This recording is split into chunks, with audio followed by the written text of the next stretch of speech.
In a time when the meaning of patriotism is often debated, there are still some places where it stands tall, unwavering, undeniable, and deeply rooted in sacrifice. One of those places is right here in Louisiana. That's right. Recently, we let KTBS 3's TW Star head down south to New Orleans to check out the National World War II Museum, which is dedicated to the men and women who served in the war to protect our liberty and freedom.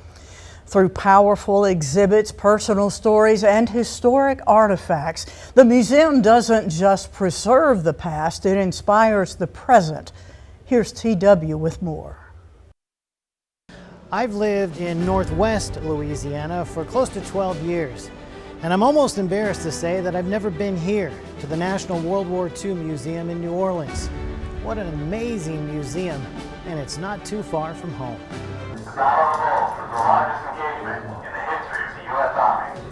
Over 600,000 American soldiers, nearly 90,000 casualties. It opened your eyes that there's a lot more to World War II than just D-Day. There's a lot more than just, December 7th. By the time the last officer returned home, the monument's men and women had overseen the return of millions of works of art and cultural objects to their rightful owners.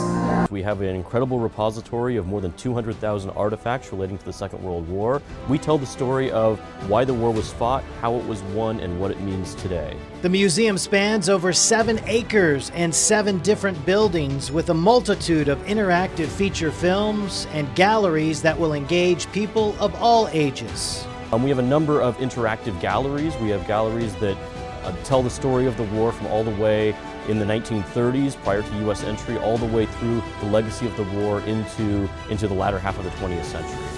They said we haven't had any food for 3 days. We haven't seen a German soldier for 2 days.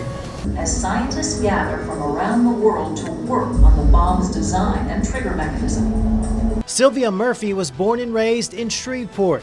She now lives down south and serves as a volunteer at the museum. I basically tell Americans about the rationing of food, the rationing of gasoline, and the rationing of clothing, and what the war was like for a child since I was 6 years old in 1944. These are pictures of Sylvia as a little girl in Shreveport during the war.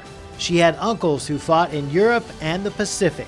There's something for older people, a lot of things for young people. They can see what happened. Emboldened by the liberation of France, General Eisenhower is confident that the collapse of the German army is imminent. That we're a combination of telling these historical stories, but also honoring these veterans who are still around. We're kind of on the cusp now of losing the last living memories of the war. So for me, it's not only the physical space that's so important, but it's the fact that we still have survivors of this period who are coming here and actively engaging with it and telling their stories here.